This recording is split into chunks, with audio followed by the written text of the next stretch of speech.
Alright guys, I want to really quickly make it clear that this is not a review video of the board or anything like that. Wait, hold on. Can you guys see me? This is a first impressions video.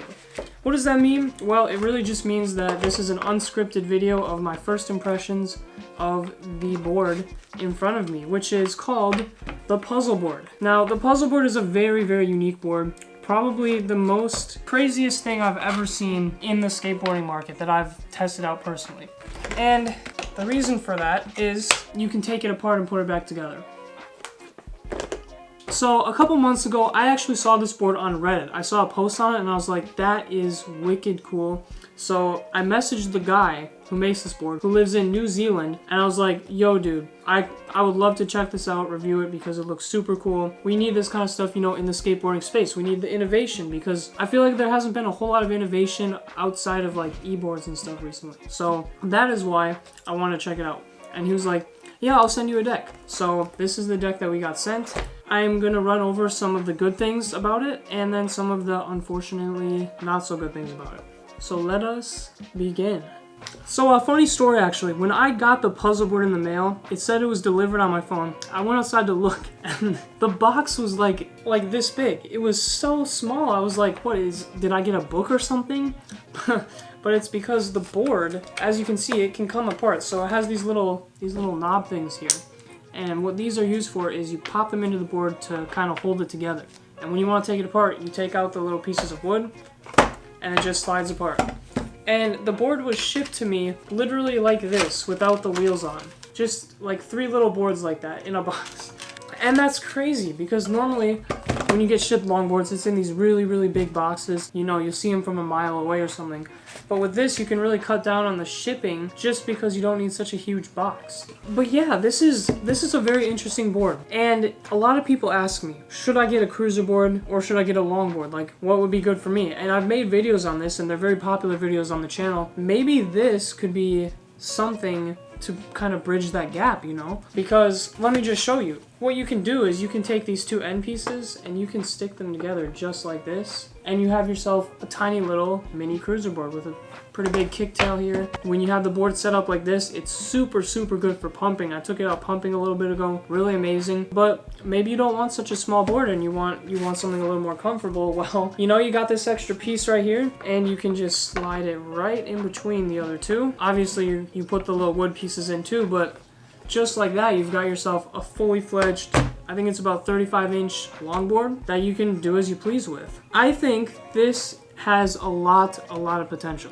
but there are definitely a few issues that I have with it, and we'll get into that in just a second. But I do want to say the board comes shipped deck only, no hardware. Originally, I had placed this hardware on it. This hardware came from a very, very cheap board that I got sent from the company Polar Longboards. I do have a review on that. It's up here. Not my favorite board though, if you don't want to watch the review. The hardware is pretty cheap and stuff, so I just threw it on there originally because I didn't have any spare stuff, and I was like kind of disappointed with the board, you know? It was so slow and stuff, but I decided, you know, let's give it a fair chance. So I put on my Shark wheels, which are very, very good wheels, and you know, some relatively decent trucks, and man, it made all the difference. It made so much difference. So if you do get this board, please get good wheels, good bearings, and maybe good trucks. You know, just get trucks that are decent enough. You will be so much happier with the board, really with any board you ever get, if you have good hardware like that. Okay, anyways, aside from that, I love the fact that this board can change between a cruiser and a longboard. And I love how when you take it apart, you can literally take it, fold it up like this, and store it in your backpack. And it fits perfectly. And if you look here on the tails, there's these little holes here. And what you can do is you can actually take these little wood pieces and stick them in the holes. So you can have all your board stuff set up in a little stack, and then you can just pop these little wood pieces right in the holes there. So it's just all kind of together. Anyways, I want to go into a couple things that I found I didn't really like, and then some problems that I've encountered with it. The first thing I don't really like are these little wood pieces. These things are a little too skinny in my opinion. They don't seem to hold into the board very well. I've had trouble losing a few of these actually. On 2 different occasions I've lost them, and I actually just took this out to get some footage and I lost another one. They are just a little too skinny in my opinion, where they just kind of wiggle around too much and slip out. I actually ended up making my own out of just a chunk of wood, which is a little bit wider, if you can see that. The one I made here is just a little bit wider, and it works a whole lot better. Obviously, you guys won't be wanting to make your own. You want the ones you get to work. So I think these have a little bit more work that could be put onto them to make them good. Along with that, I do think if they can somehow put some sort of little wood, here, let me try to demonstrate. Here's the little wood piece, right? Here's a screw. Pretend this is like a little piece of wood, right? So here's the bottom of it. You have your little piece of wood on the bottom. You can slip this into the board and then twist the piece of wood like this, so it is horizontal, and then when you try to pull it out, it doesn't pull out because there's that wood piece there. I think if they can figure out how to do something like that, it would be really cool.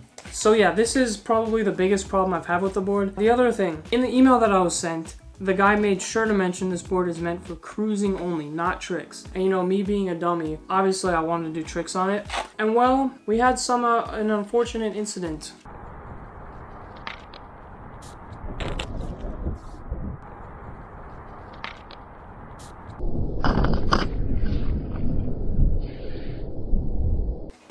With the deck here. As you can see, I kind of got a big crack in it, and that was partly due to A, me doing tricks, and B, I had one of these little wood pieces that was lost, so it was not fully structurally sound. Also, the board construction is very interesting. It seems to be like 2 layers of wood and then like these strips of some other sort of wood, and I wonder if that could also be why it is prone to cracking, because normal boards usually don't crack because, you know, they have like 7 plies of really hot pressed maple or whatever together. So that is another thing of concern for me, but aside from those 2 things, I think this is very promising. Now, keep in mind, this is still more of like in the prototype phase. Like, you can go and buy it from their website right now if you want, but this is a Gen 1 product. I think with a little work and a little more engineering on some of the parts, I think the Gen 2 version could be amazing, even more amazing than this already is. And I think it could change how people purchase boards, because now if you only have the budget for one board, it's kind of like a 2-in-1 thing, and it's really portable. So there it is, my first impressions of the board. I wanted to film a little more today of it, but unfortunately, we're having a blizzard in about an hour. So couldn't do that. Yeah, these are kind of my first impressions though. I think it's really promising. I think it's really cool. I think a lot of people could benefit from something like this, but I do think as a Gen 1 product, there are a few things that need to be fixed before it can be brought out to the masses and become super popular. And that would be fixing these wood pegs, and maybe working on the structural integrity of the board so that we can do tricks, or if not, at least make it very well known on the website that it's meant for cruising only. But I would be curious to see the board if it was made with 7-ply maple versus whatever this is. I'm not exactly sure what this is. But yeah, that's pretty much all the thoughts I have currently. I'm gonna be putting out a review video of this board later in the spring when more people are, you know, watching this kind of stuff, and I have more time to go test it when it's not 30 degrees outside. So definitely subscribe and stay tuned for that. If you have any more questions about the board, feel free to drop them in the comments and I will answer anything you want, because not a lot of people know about this. So I will try to answer to the best of my ability any questions you have. Anyways, that's all I got for today's video. Hopefully you enjoyed the video. If you did, I really appreciate you hitting the like button or maybe the subscribe button if you really want to. That's all I got. It's been your boy OG Den signing out. I will see you in the next video on Saturday. Peace out, guys.